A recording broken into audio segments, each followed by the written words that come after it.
Peter Pan est un personnage assez sombre créé par James Matthew Barrie en 1904. Disney en a fait une adaptation que vous connaissez et qui a rendu ce personnage mondialement connu depuis plus de 70 ans. Mais beaucoup moins de personnes connaissent l'histoire originale et encore moins l'horrible histoire vraie qui se cache derrière Peter Pan. On s'est plongé dans d'innombrables archives pour essayer de comprendre comment on est passé d'un homme qui a été profondément traumatisé à une histoire complètement sombre qui a fini sur les bureaux de Disney pour qu'il crée le célèbre Peter Pan que l'on connaît aujourd'hui. Bienvenue, nous c'est Antoine et Chloé de la chaîne YouTube Antoine et Chloé et installez-vous confortablement parce qu'aujourd'hui, on va vous dévoiler le vrai visage de Peter Pan en commençant par l'histoire de son créateur, James Matthew Barrie.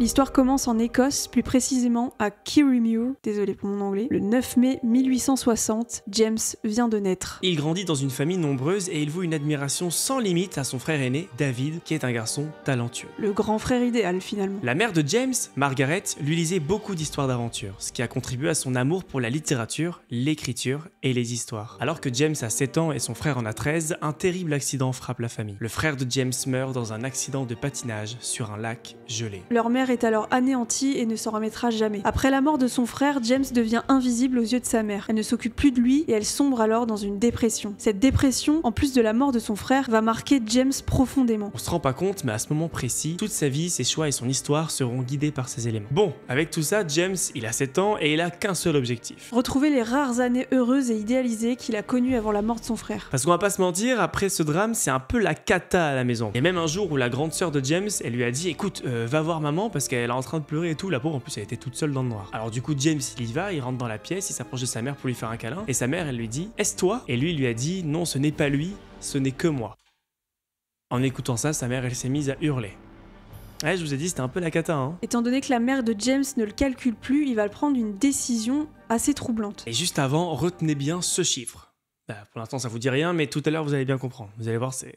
Et la décision troublante qu'il va prendre, c'est d'imiter son frère. Et pas juste imiter dans son comportement, hein. Non, non, non. Il a enfilé les vêtements de son frère, imité sa voix pour tenter de devenir lui. Comme si, en prenant sa place, il pouvait enfin exister à nouveau aux yeux de sa mère. Imaginez un enfant de 8 ans, vêtu des habits de son frère mort, parlant avec sa voix pour essayer de consoler une mère en deuil. Quelle horreur. James y grandit et à l'âge de 13 ans, donc l'âge où son frère il est mort, il se passe un truc vraiment bizarre.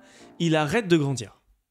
Vraiment. En fait, ce traumatisme, il a eu un réel impact sur son physique et c'est complètement dingue. Les médecins constatent donc un arrêt de croissance, comme s'il était bloqué dans le monde qu'il inventait pour son frère. Et ce rapport compliqué avec la maternité se retrouve dans Peter Pan, où Wendy joue le rôle de la mère pour les enfants perdus et Peter. Et vous verrez des petits liens comme ça qu'il y a entre Peter Pan et James, il y en a beaucoup, mais ça on en parle après. Il faut savoir que James admirait son frère David, mais il en était aussi jaloux. Et le problème avec sa mort, c'est que maintenant, aux yeux de sa mère, l'image de David est figée dans une perfection que James ne pourra jamais atteindre. A influencé James sur sa perception de l'enfance et de la mort. Il en est venu à croire que mourir jeune était une façon d'échapper aux souffrances et aux désillusions de l'âge adulte. Les années passent, James grandit quand même, mais pas vraiment. Il fait moins d'1m60 et il a un visage et une voix un peu juvénile, ce qui renforce son décalage entre lui et les adultes. Mais ça ne l'empêche pas de se lancer dans une carrière de journaliste. Le journalisme c'est cool, mais lui ce qu'il préfère par-dessus tout, c'est pas de réécrire les histoires, mais de les inventer. James a maintenant 30 ans et devient un dramaturge assez connu. En 1894, il épouse l'actrice Mary Ansell. Et quelques années plus tard, une rencontre va changer sa vie. En effet, en promenant son chien dans les jardins de Kensington à Londres, il fait la connaissance de 3 jeunes garçons, George, John et Michael, ainsi que leurs parents Arthur Davis et Sylvia Davis. Et de là va naître une amitié assez profonde, sauf avec le père. 2 autres frères naîtront plus tard, Peter et Nicolas, et pendant des années, James joue avec eux, inventant des histoires de pirates, d'indiens et de créatures fantastiques. Et c'est en juin 1904, en jouant avec eux, qu'il va réellement créer le personnage de Peter Pan, un enfant qui refuse de grandir. Alors j'ai dit véritablement parce que Peter Pan avait déjà fait une apparition dans le livre Le Petit Oiseau Blanc, paru 2 ans plus tôt. Mais c'était juste dans un petit chapitre, et Peter Pan c'était un bébé d'1 semaine, donc pas le même... Et tant qu'à jouer avec plusieurs enfants, autant les rajouter dans l'histoire. John et Michael sont les frères de Wendy, et Peter sera le nom du personnage principal. Bon, à première vue, tout a l'air normal dans cette famille. Enfin, je veux dire, James, il se fait appeler Oncle Jim par les enfants, et c'est un peu nounou finalement, James. Qu'est-ce qui n'irait pas ? Eh bien parce que la relation de Barry avec les enfants Davis intrigue pas mal de monde. Certains le décrivent comme possessif, manipulateur, voire même pervers. Bon, en vrai, il était probablement asexuel et son obsession pour l'enfance venait plus d'un besoin de la revivre qu'autre chose. Il y a aucune preuve contre lui, mais il y a quand même des trucs qui mettent les gens mal à l'aise. Notamment dans Le Petit Oiseau Blanc, inspiré de sa relation avec George Davis, qui raconte l'histoire d'un adulte ultra attaché à un enfant avec des passages un peu limites. Certains diront que c'est juste une idéalisation de l'enfance, d'autres trouveront ça carrément troublant. Et puis il y a aussi cette lettre qu'il a envoyée à Michael pour ses 8 ans, où le ton du message a laissé quelques chercheurs perplexes. Bon, c'est du vieil anglais, la traduction est un peu chelou, mais dans l'idée, voilà, la traduction c'est ça. Le temps passe, on est en 1909 et ça va pas du tout. Le couple de James, ça va pas. Leur mariage est un échec et ils divorcent sans avoir d'enfants. Bon, ça paraît anodin de là à dire échec. Ils ont juste pas eu de gosse, c'est pas grave. Oui, mais à l'époque, on est en 1900. Et en 1900, c'était le schéma classique. Tu te mariais, t'avais des gosses. L'un va avec l'autre. Et l'un sans l'autre, c'est bizarre. Et pas avoir d'enfants, ça, James, ça l'affecte beaucoup. Un an après son divorce, il se passe une tragédie. Arthur et Sylvia Davis, donc les parents des enfants, meurent à cause d'une maladie. La grand-mère obtient donc la garde des enfants. Ah, attendez, on me dit dans l'oreillette que c'est James qui récupère les enfants? Comment ça, il récupère la garde des gosses? James est le tuteur officiel des enfants car il a falsifié le testament des parents décédés. Alors, je sais ce que vous êtes en train de vous dire. On n'a pas de preuves.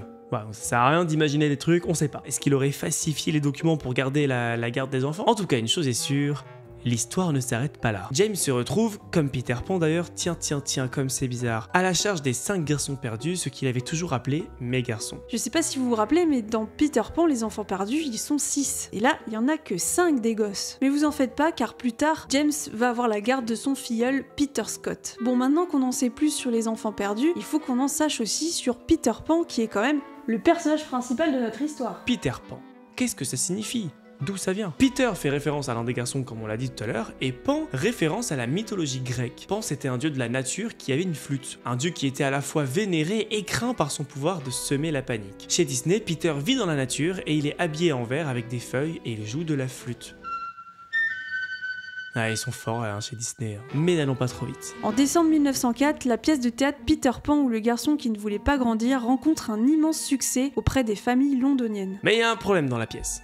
Il y a un gros problème. Peter Pan dans la pièce, il sait voler. Génial! Et pour voler, il doit juste penser à des trucs positifs. Est-ce que vous le voyez venir? Et les enfants, pendant qu'ils regardaient la pièce, ils pensaient qu'il y avait une seule chose. Ah là là, mais dès que je rentre ce soir, je me jette de la table à manger en pensant à ma gaufre au Nutella. Mauvaise idée, hein? Il y a eu des petits os cassés, des petits accidents, quoi. James a alors modifié la pièce en ajoutant le fait qu'il faille de la poussière de fée pour que les enfants ne répètent pas ça chez eux. Rappelez-vous, je vous avais dit que Peter Pan ça existait dans un autre livre et dans un petit chapitre. Finalement, vu que Peter Pan ça a bien marché, il a pris ce petit chapitre pour en faire un livre. En 1906, le chapitre où figure Peter Pan dans Le Petit Oiseau Blanc sera publié séparément sous forme d'un livre Peter Pan dans les jardins de Kensington, qui représente Peter Pan comme un nourrisson grassouillé vivant parmi les fées et les oiseaux. Et donc on voit là des petites prémices de l'histoire de Peter Pan. Et d'ailleurs, en parlant de l'histoire, c'est en 1911 que James publie Peter et Wendy, le livre de la pièce de théâtre. À 42 ans, James est un dramaturge et un romancier à succès, tellement que Charlie Chaplin rêve de le rencontrer, c'est pour vous dire. Plus tard, James, devenu plus âgé, souffre d'une maladie qui l'empêche d'utiliser sa main droite, la rendant tordue et rigide, comme le crochet du capitaine Crochet, un personnage qu'il adorait jouer avec les enfants Davis. Ainsi, les événements de sa propre vie semblent répéter ceux de ses histoires, brouillant les frontières entre la réalité et l'imaginaire. Hélas, toutes les histoires ont une fin. James Matthew Barry meurt d'une pneumonie en juin 1937. On découvre à sa mort qu'il a légué la totalité des droits de son œuvre Peter Pan au Great Ormond Street Hospital, une association caritative qui existe encore aujourd'hui, qui met tout en œuvre pour offrir aux enfants gravement malades une enfance plus épanouissante, plus agréable et plus longue. Bon, maintenant que vous en savez un peu plus sur l'histoire de James, il est temps de parler de sa création. Que raconte la vraie histoire de Peter Pan, celle qui a servi comme base pour celle de Disney que tout le monde connaît? Alors juste au départ, on voulait vous raconter toute l'histoire de Peter Pan, mais la vidéo aurait duré 3 heures. Est-ce qu'on a envie que la vidéo dure 3 heures?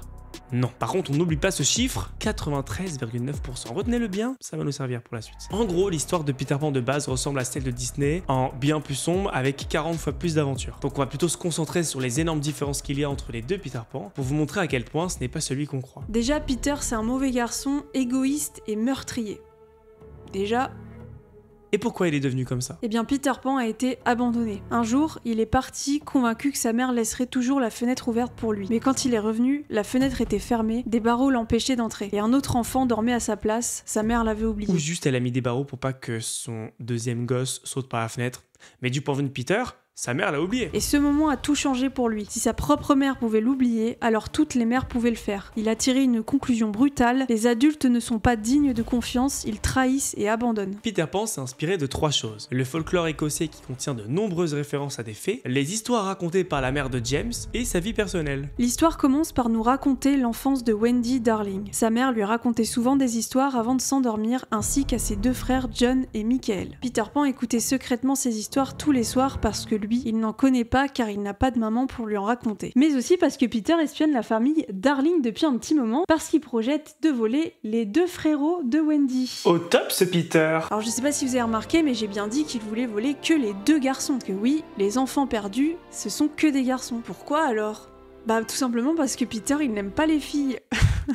Il les trouve trop bavardes et surtout trop malines pour intégrer Neverland. Mais pas Wendy, parce que Wendy elle retient tout particulièrement son attention parce qu'elle s'occupe vraiment bien de ses frères. Peter en voyant ça, il va voir Wendy et lui dit écoute, viens avec nous, je te propose d'être notre maman. Tu pourras nous raconter l'histoire, faire la vaisselle, repasser les chemises, faire la cuisine, enfin tu sais tout ce que les trucs que les meufs elles font en général quoi, enfin ça nous aiderait vraiment de t'avoir dans notre équipe. On est en 1911, hein, c'était l'époque où... Bon. Et ensuite, ils partent à Neverland en volant. Et le voyage, il est vraiment très long. Tellement long que il commence à s'endormir pendant le voyage. Sauf que problème, on peut pas penser à des trucs positifs en dormant. Impossible. Du coup, qu'est-ce qui se passe? Bah, il tombe et meurt.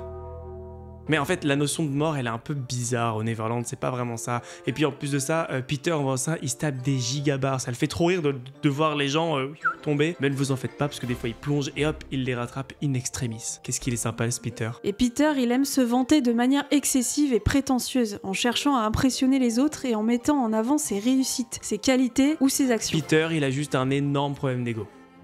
Bon, ils sont arrivés au Neverland en tout cas. Bref, en arrivant à Neverland, Peter propose soit de boire un petit thé ou de vivre une aventure. Et vous doutez bien qu'ils veulent plutôt vivre une aventure que de boire du thé. Mais attention, l'aventure que Peter propose, je vais vous le dire. Vous voyez le pirate là-bas?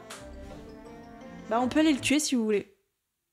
Ça se voit, Peter, il a pas validé son baffin. Dans le livre, il est écrit qu'à Neverland, tout est bon pour exterminer autrui. Vengeance, jalousie, jeu, et tous les moyens sont bons aussi. Flèches, sabres, poignards, poison, poudre, feu. Voilà, je vous rappelle que c'est un livre pour les adultes et aussi pour les enfants. À Neverland, le temps passe d'une manière qu'on oublie vite d'où on vient. La notion d'oubli n'est pas trop mise en avant dans le Disney, mais un peu plus dans Hook de Spielberg. Peter, c'est un enfant qui ne veut pas d'attache. Pour lui, c'est impossible de tomber amoureux. Il refuse l'attachement, mais il reste très possessif, égoïste, insensible. Et c'est pour ça qu'il dissuade Wendy de retourner chez elle. Parce que Wendy, en tant que super sœurette, elle a capté qu'il y avait un truc qui valait pas à Neverland et elle sait que c'est pas le best endroit pour ses frères. Pour info, tous les garçons perdus de Neverland sont des enfants qui ont perdu leurs parents dans un parc de Londres ou sont des orphelins. On peut facilement imaginer que Peter s'approche des enfants et les encourage à aller sur son île magique où il n'y a pas de règles, où les enfants peuvent faire ce qu'ils veulent. Ça ressemble quand même à un prédateur d'enfants tout ça, hein. Et c'est pas la seule chose effrayante qu'on va découvrir sur Peter. On vous a dit tout à l'heure que Peter était un meurtrier, mais pas que avec les pirates. C'est aussi parce qu'il tue les enfants perdus lorsqu'ils grandissent. Peter, il joue vraiment avec la vie et la mort comme si on était dans un jeu vidéo, quoi. Maintenant qu'on en sait un peu plus sur Peter, on peut remettre en question les motivations du capitaine Crochet, qui s'appelle d'ailleurs Jacques Crochet. Dans cette vision, Crochet incarne l'adulte tentant de briser l'emprise toxique de Peter, alors que chez Disney, Crochet est une caricature du méchant. Et ça remet une grande partie de l'intrigue en question, parce que peut-être que le méchant